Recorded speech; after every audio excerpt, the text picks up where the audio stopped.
Solve the equation log to the base 2 of x minus log to the base 2 of x minus 1 equals 4 times log to the base 4 of 2.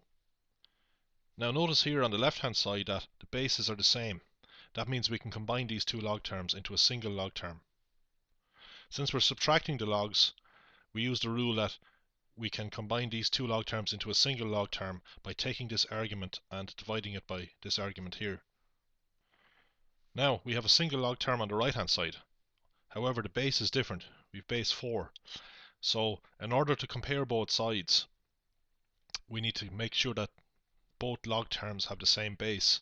So we could convert this log term to base 4, or we could convert this term to base 2. Before we convert this log term to base 2, which is what I want to do, we can use one of our rules for logs. That is, we can take this number and write 2 to the power of this number. So our argument becomes 2 to the power of 4.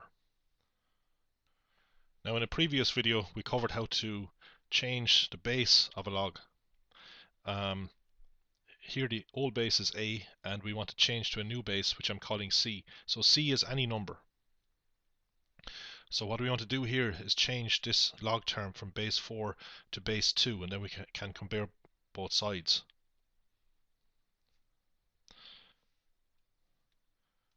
So you see what we do. Our new base c in this case is going to be 2. So in the numerator we're going to have log to the base 2 of the argument. So the argument appears in the numerator. That's the argument of this log function. And the argument here is 2 to the power of 4. And we divide by log to our new base, which is 2, of the old base. Now the old base here is 4.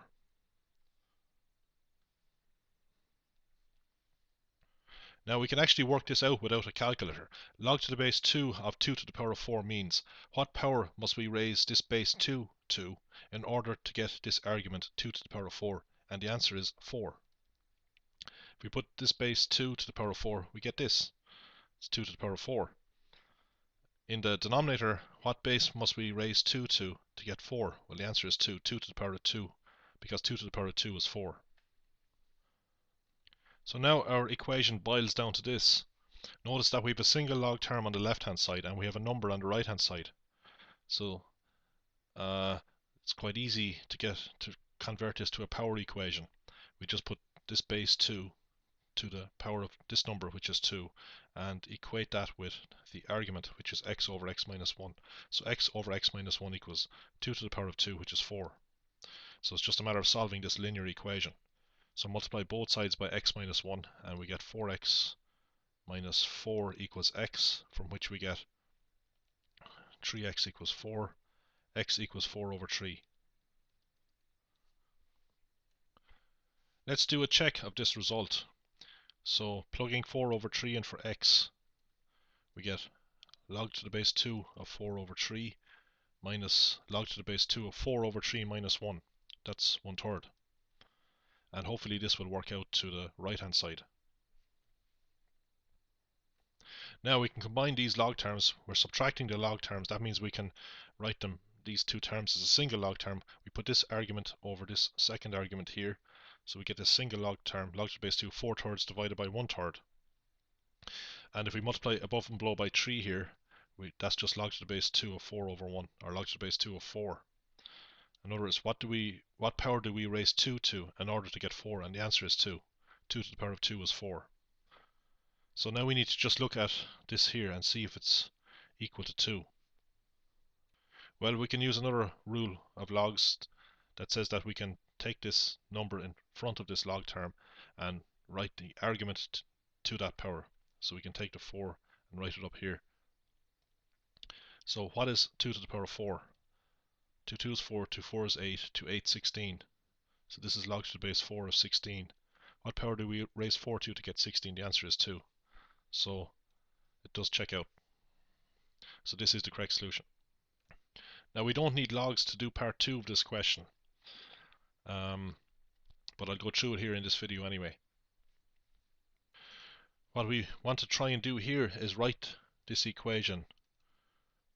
Write this as an equation in 3 to the power of x. Okay, so if we can do that and then solve for 3 to the power of x, then we can go and find x. We might need logs to find x. That's the only place we may have to use logs, is when we do find 3 to the power of x, but let's see what happens. We factorize 3 to the power of 2x plus 1. We can factorize that as 3 to the power of 2x times 3 to the power of 1. We just use the fact that when we multiply these terms, we just add the powers, because the bases are the same. So when we multiply these terms together, we get back 3 to the power of 2x plus 1. Then what we can do is take the 3 to the power of 2x term and write it like this. Right, 3 to the 1 is just 3. So, again, you see, to get rid of brackets here, we just multiply these powers together, 2 by x, and we get back 3 to the power of 2x. So we can write this first term here in terms of 3 to the power of x. That's what we want to do. So we can actually write all of this equation now as 3 times 3 to the power of x squared minus 17 times 3 to the power of x minus 6 equals 0. And when we do that, for this particular equation anyway, we actually get a quadratic equation. This is a quadratic equation in 3 to the power of x. So, well, we solved this equation for 3 to the power of x in the usual way. If you like, we can call 3 to the power of x y. So we can write this as 3y squared minus 17y minus 6 equals 0. So we have a quadratic equation in y, where y is 3 to the power of x. So we solved this equation for y, and when we found y, we could use logs to find x. This quadratic equation can be factorized. Factors of 3y squared are 3y by y. Factors I'm using for minus 6 are plus 1 by minus 6, and if you check this, multiply this out, we'll get this quadratic expression. So we get two possible values for y. We equate each of these factors to 0. So we get y equals minus a third for this factor and y equals 6 for this factor. So now we can go and find x. So this equation boils down to a quadratic equation in 3 to the power of x because of this 2 here, essentially. You know, we could write this term as 3x all squared times 3. So, and we let y equal 3 to the power of x, so we had a quadratic equation in y. Now, since we found y, let's get x. So when y is minus a third, what is x? So we put minus a third equals to 3 to the power of x. We could use logs to solve this. We could get the log of both sides. But then you see we would have a problem because there is no solution to this. Because, well, actually 3 to the power of any number is positive, since 3 itself is positive. If you raise a positive number to a power, no matter what that power is, you will get a positive number. So even if x is negative, 3 to the power of a negative number is positive. So for this equation here, there is no real solution.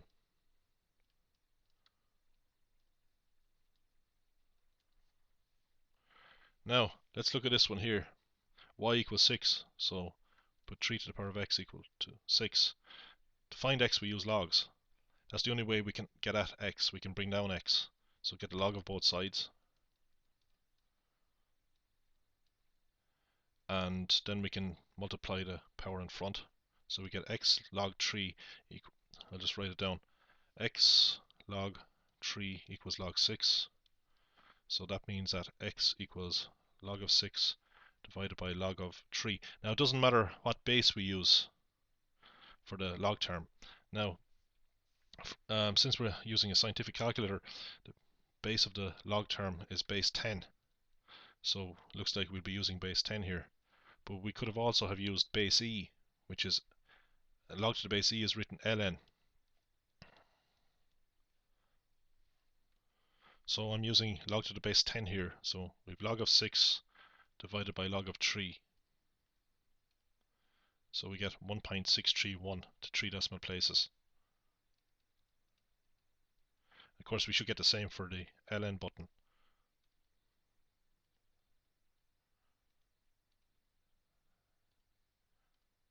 Okay, you get the same thing, so it doesn't matter what base we use. The ln button means log to the base e, where e is roughly 2.7.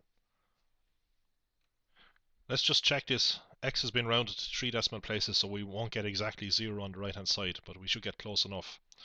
So plugging 1.631 in, we have 3 to the power of 2 multiplied by 1.631 plus 1,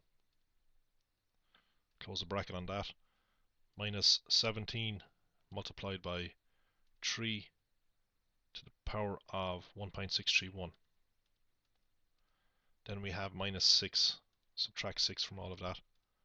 See, we get a number that's very close to 0. Solve the simultaneous equations log to the base 3 of x plus log to the base 3 of y equals 2, and log to the base 3 of 2y minus 3 minus 2 log to the base 9 of x equals 1. If we look at this first equation here, we can use the fact that the bases are the same and that these log terms are added together to combine these log terms into a single log term. When we're adding two log terms together, we multiply the arguments. That is, providing the bases are the same and the numbers in front of both log terms are ones. So we just multiply x by y to get this single log term. And we have a single log term on the left hand side, a number on the right hand side. That means we can write the argument xy as 3 to the power of 2. Xy equals 3 to the power of 2, which is 9. So there's one equation in two unknowns. Now, notice that in the second equation, the bases are the same, they're different. So what we need to do is convert one of these log terms to the base of the other log term. What I will do actually is convert this log term here to base 3. So how do we do that? We have log to the base 9 of x. To do that, we take log to our new base, which I'm saying is 3, of the argument x, and divide by log to our new base, which is 3, of our old base, which is 9. So you see that the argument appears on top and our old base appears as the argument underneath. And this 3 could be any base. I'm choosing 3 because I want the base to be the same as this term here. Now, it turns out that the denominator is easy to evaluate. What power must we raise 3 to in order to get 9? And the answer is 2. So we have log to the base 3 of x divided by 2, or we can write that as a half log to the base 3 of x. Alternatively, we could have changed this to base 9. Let's just see how we would do that. I won't use it, but let's just see that worked out. Log to the base 3 of 2y minus 3. We want to change it to base 9. So we get log to the base 9 of the argument, which is 2y minus 3, and we divide by log to the base 9 of the old base 3. What is log to the base 9 of 3? Well, let's just say it's equal to a. So that would mean that 9 to the power of a equals 3. If we put 9 to the power of a, we must get 3. So how do we find a? Well, that's actually quite easy. We can write 9 as 3 squared. So we have 3 squared to the power of a equals 3 to the power of 1. 3 squared to the power of a is 3 to the power of 2a. 3 to the power of 2a equals 3 to the power of 1. So the base numbers are the same. That means the powers are the same. 2a equals 1, which means that a equals a half. 2a equals 1, a equals a half. So the denominator in this case would be a half. So we'd have log to the base 9 of 2y minus 3 divided by a half, which is the same as 2 times log to the base 9 of 2y minus 3. So we could convert this log term to a log term of base 9. So now for log to the base 9 of x, we sub in a half log to the base 3 of x. So that's subbed in here. And we don't have to worry about taking this half up, raising the argument x to the power of a half, because 2 times a half gives us 1. So we end up with log to the base 3 2y minus 3 minus 1 times log to the base 3 of x equals 1. Since we have 1's in front of our log terms, we can apply the rule for subtraction of log terms. Both of these log terms have the same base, so the rule is we can write the two of them as a single log term whose argument is given by this argument here, which is 2y minus 3, divided by this argument here, which is x, and that must equal 1. that means that 3 to the power of 1 equals the argument. So 2y minus 3 divided by x equals 3 to the power of 1, which is 3. And we can get this into a straight line, just multiply both sides by x. Multiply both sides by x, and then you can bring it to one side. So what we have here is actually a linear equation in two unknowns, y and x. So we have two equations and two unknowns. This one's linear. This one is non-linear because it involves a product, x times y. So geometrically, this is a curve, and this equation here is a line. One way to solve this is to rearrange our line and make either y or x the subject. I've made y the subject. And then sub into the non-linear equation. So we sub 3x plus 3 over 2 in for y, in x times y equals 9. So we get this. We can multiply both sides of this by 2. So we would get 3x squared plus 3x equals 18. Brought the 18 over, write it in the standard form of a quadratic equation. You can divide it all by 3 to simplify it a bit. Here are the factors. We put each of these factors in turn equal to 0, because the product of them is 0, to get x equals minus 3 or x equals 2. If x equals minus 3, we can find y by subbing into either this equation or this equation. If you sub minus 3 into this equation here, we have y equals 9 divided by minus 3, which is minus 3. For x equals 2, if we sub it in here, we have y equals 9 divided by 2. 9 divided by 2 is 4.5. You could also sub in here, of course. So what we found are two pairs of points that lie on the curve xy equals 9 and on the line y equals 3x plus 3 over 2. So geometrically, this is a line that cuts this curve here at 2 points. So it cuts the curve at these 2 points. However, do these pairs of numbers satisfy our original equations?